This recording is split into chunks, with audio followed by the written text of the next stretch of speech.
ನಗರದ ರಾಮ ಮಂದಿರ ಬಳಿಯ ಕೋಟ್ನೂರ್ ದರಿಯಾಪುರ್ ಬಳಿ ನೂತನವಾಗಿ ನಿರ್ಮಿಸಲಾದ ವೀರಶೈವ ಲಿಂಗಾಯತ ವಿದ್ಯಾರ್ಥಿನಿಯರ ವಸತಿ ನಿಲಯ ಉದ್ಘಾಟನೆ ಸಮಾರಂಭವು ಇದೇ ಜೂನ್ 16ರಂದು ಆಯೋಜಿಸಲಾಗಿದೆ ಎಂದು ವೀರಶೈವ ಸಮಾಜದ ಮುಖಂಡೆ ಬಿಜೆಪಿ ರಾಜ್ಯ ಮಾಧ್ಯಮ ವಕ್ತಾರರಾದ ಡಾಕ್ಟರ್ ಸುಧಾ ಹಾಲ್ಕೈ ಅವರು ತಿಳಿಸಿದ್ದಾರೆ. ಈ ಕುರಿತು ನಗರದ ಪತ್ರಿಕಾ ಭವನದಲ್ಲಿ ಸುದ್ದಿಗೋಷ್ಠಿ ನಡೆಸಿ ಮಾತನಾಡಿದ ಅವರು, ಇದೇ ಜೂನ್ 16ರಂದು ರಾಮ ಮಂದಿರದ ಬಳಿಯ ಕೋಟ್ನೂರ್ ದರಿಯಾಪುರ್ ಬಳಿ ನೂತನವಾಗಿ ನಿರ್ಮಿಸಲಾದ ವೀರಶೈವ ಲಿಂಗಾಯತ ವಿದ್ಯಾರ್ಥಿನಿಯರ ವಸತಿ ನಿಲಯ ಉದ್ಘಾಟನೆ ಸಮಾರಂಭವನ್ನು ಏರ್ಪಡಿಸಲಾಗಿದ್ದು, ಅಂದು ನಡೆಯುವ ಕಾರ್ಯಕ್ರಮದಲ್ಲಿ ಸಚಿವ ಈಶ್ವರ್ ಖಂಡ್ರೆ ಅವರು ವಸತಿ ನಿಲಯವನ್ನು ಉದ್ಘಾಟಿಸಲಿದ್ದಾರೆ. ಸಮಾರಂಭದ ದಿವ್ಯ ಸಾನ್ನಿಧ್ಯವನ್ನು ಶರಣಬಸವೇಶ್ವರ ಸಂಸ್ಥಾನದ ಪೀಠಾಧಿಪತಿ ಪೂಜ್ಯ ಶರಣಬಸವಪ್ಪ ಅಪ್ಪ ಸೇರಿದಂತೆ ವಿವಿಧ ಮಠಾಧೀಶರು ವಹಿಸಿಕೊಳ್ಳಲಿದ್ದಾರೆ. ಇನ್ನು ಕಾರ್ಯಕ್ರಮಕ್ಕೆ ಅನೇಕ ರಾಜಕೀಯ ನಾಯಕರು, ವೀರಶೈವ ಸಮಾಜದ ಮುಖಂಡರು ಭಾಗವಹಿಸಲಿದ್ದಾರೆ ಎಂದು ತಿಳಿಸಿದ್ದಾರೆ. ವೀರಶೈವ ಲಿಂಗಾಯತರ ವಿದ್ಯಾರ್ಥಿ ನಿಲಯ ವಸತಿ ಅನ್ನು ಕಟ್ಟಿದ್ದೇವೆ.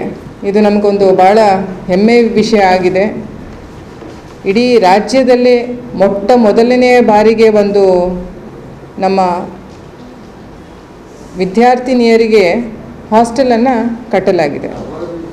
ಸುಮಾರು 102 ವಿದ್ಯಾರ್ಥಿನಿಯರಿಗೆ ಇಲ್ಲಿ ವ್ಯವಸ್ಥೆ ಆಗುತ್ತೆ.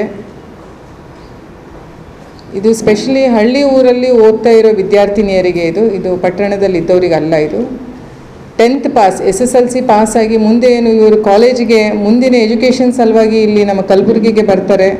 ಆವಾಗ ಅವರಿಗೆ ಒಂದು ತಿಂಗಳಲ್ಲಿ ಇಲ್ಲಿ ಇರಬೇಕು ಅಂದರೆ ಸುಮಾರು 5,000ದಷ್ಟು ಅವರಿಗೆ ಮೇಂಟೆನೆನ್ಸ್ ಬೇಕಾಗತ್ತೆ. ಇದು ಭಾಳ ಅವರಿಗೆ ಆರ್ಥಿಕವಾದ ಒಂದು ಬರ್ಡನ್ ಆಗಿದೆ. ಸೊ ಇದನ್ನು ಕಡಿಮೆ ಮಾಡಬೇಕು ಅಂತ ಹೇಳಿ ನಾವು ಇದೊಂದು ಕನಸಿತ್ತು ನಮಗಿದು ವಿದ್ಯಾರ್ಥಿ ನಿಲಯನ ಕಟ್ಟಬೇಕು ಅಂತ ಹೇಳಿ. 3 ವರ್ಷ ಹಿಂದೆ ಕೋವಿಡ್ ಟೈಮಲ್ಲಿ ನಾವು ಭೂಮಿ ಪೂಜೆ ಮಾಡಿದ್ವಿ ಇದರದ್ದು. ಸೊ ಇವತ್ತದ್ದು 16ನೇ ತಾರೀಕಿಗೆ ಇದನ್ನ ಉದ್ಘಾಟನೆ ಇದೆ. ಪತ್ರಿಕಾಗೋಷ್ಠಿ ಮುಖಾಂತರ ನಾನೆಲ್ಲ ನಮ್ಮ ವೀರಶೈವ ಬಳಗದವರಿಗೆ ಇದಕ್ಕೆ ಆಹ್ವಾನ ಮಾಡ್ತೀನಿ. ಆಮೇಲೆ ತಾವು ಎಲ್ಲ ಪತ್ರಿಕಾ ಮಾಧ್ಯಮದವರು ಬರಬೇಕು. ಸುಮಾರು 30 ರೂಮ್ ಮೇಲ್ಗಡೆ ಇದೆ, 34 ರೂಮ್ಗಳು ಇದಾವಲ್ಲಿ. ಡೈನಿಂಗ್ ಹಾಲ್ ಇದೆ. ಓದಲು ಅವ್ರಿಗೊಂದು ಕಟ್ಟಡಿ ಮಾಡಲಾಗಿದೆ. ಎಲ್ಲ ವ್ಯವಸ್ಥೆ ಇದೆ. CCTV ಕ್ಯಾಮ್ರಾ ಇಡ್ತೀವಿ, ವಾರ್ಡನ್ ಇರ್ತೀವಿ. ಕಮಿಷನರ್ಗೆ ಹೋಗಿ ಪೆಟ್ರೋಲಿಂಗ್ ಸಲಾಗೂ ಒಂದು ಅಪ್ಲಿಕೇಶನ್ ಕೊಟ್ಟು ಬರ್ತೀವಿ. ಸೊ ಏನೇನು ಪ್ರೊಟೆಕ್ಷನ್ ಬೇಕು ನಮ್ಮ ಹೆಣ್ಮಕ್ಳಿಗೆ ಯಾವ ರೀತಿಯಿಂದ ಅವರಿಗೆ ವ್ಯವಸ್ಥೆ ಮಾಡಬೇಕು ಎಲ್ಲ ರೀತಿಯಿಂದ ವ್ಯವಸ್ಥೆ ಮಾಡ್ತೀವಿ. ಇದಿಷ್ಟಕ್ಕೆ ಇಲ್ಲಿ ನಿಂದ್ರಂಗಿಲ್ಲ.